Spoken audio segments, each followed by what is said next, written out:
The Smiths' drummer hasn't spoken to Morrissey for over 3 decades. By Devon Ivey. www.vulture.com/author. A staff writer specializing in classic rock and television. The Smiths' photo, icon and image. Getty Images. Picture this. You're a key member of one of the most influential rock bands ever. But a bitter legal battle leaves you cut off from your lead singer for 33 years. That's the heartbreaking story of Mike Joyce, the drummer for the Smiths, whose feud with Morrissey has lingered like a melancholy melody that just won't fade. It's a tale that dives deep into the world of music royalties, band dynamics, and the price of fame. But here's where it gets really intriguing. What if the fight was over something as basic as fairness?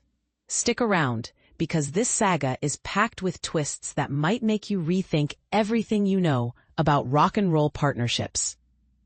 Let's rewind to 1989, when the Smiths, that legendary British band known for their poetic lyrics and jangly guitars, hit a major roadblock. It wasn't a creative dispute or a tour mishap. It was a full-blown lawsuit. Drummer Mike Joyce and bassist Andy Rourke teamed up to sue frontman Morrissey and guitarist Johnny Marr. Their claim? That they deserved a bigger slice of the band's earnings, arguing they were equal partners in the group's success. Think of royalties as the money bands earn from album sales, streaming, and other uses of their music, essentially the financial rewards for creating timeless hits. Joyce and Rourke felt they weren't getting their fair share, and this led to a dramatic split. That they took a stance that contrasted sharply with bands like REM, where members often share equally.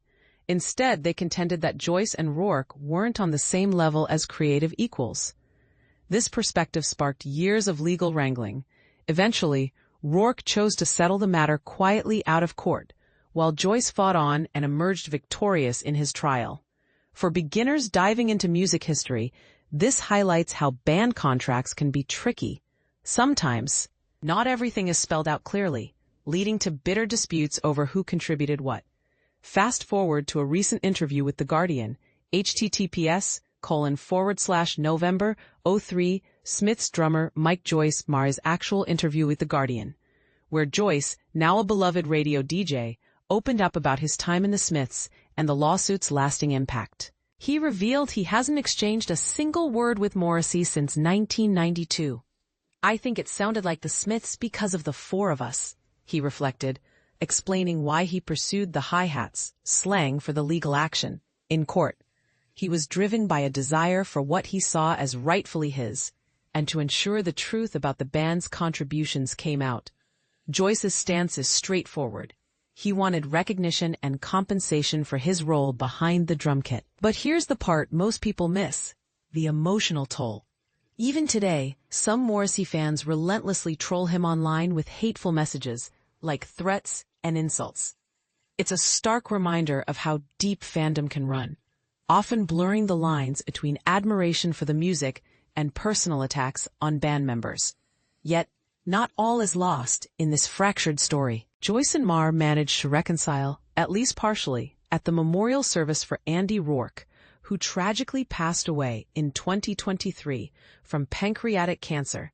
https://www.vulture.com/2023-05 Andy Rourke, The Smiths Remembrance.html. After years of distance, they connected in a moment of shared grief. "It was good to see him," Joyce shared, because it wasn't about court cases or who did what. It was about Andy. This reunion shows that time and tragedy can sometimes heal old wounds, even if the core issues remain unresolved. And this is where it gets controversial. Joyce was totally unaware of a potential Smiths reunion that could have brought in a massive fortune. https://www.vulture.com article/Smiths reunion Morrissey Johnny Marr HTML. He only found out when it hit the headlines. "I think I forfeited that with the court case," he admitted. The opportunity slipped away, leaving him on the outside looking in. But here's a thought-provoking angle. Were Morrissey and Marr wrong to exclude him? Some fans argue that Joyce's lawsuit ruined any chance of a reunion, while others say he was just standing up for his rights. It's a debate that cuts to the heart of band equality. Should all members, regardless of their role, share the same financial pie? Or does leadership and songwriting trump everything else? The light, as Joyce put it, has indeed gone out on that dream. Yet for music lovers, this story isn't just about drama. It's a lesson in how the industry works. Royalties disputes are common in rock history.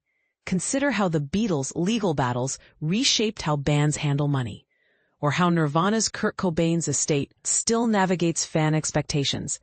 What do you think? Was Joyce justified in suing, or did it ultimately harm the Smiths' legacy? Do you side with the fans who harass him, or do you see it as unfair? Share your thoughts in the comments. Let's discuss who really owed what in this iconic band. The Smiths drummer hasn't spoken to Morrissey for over 3 decades.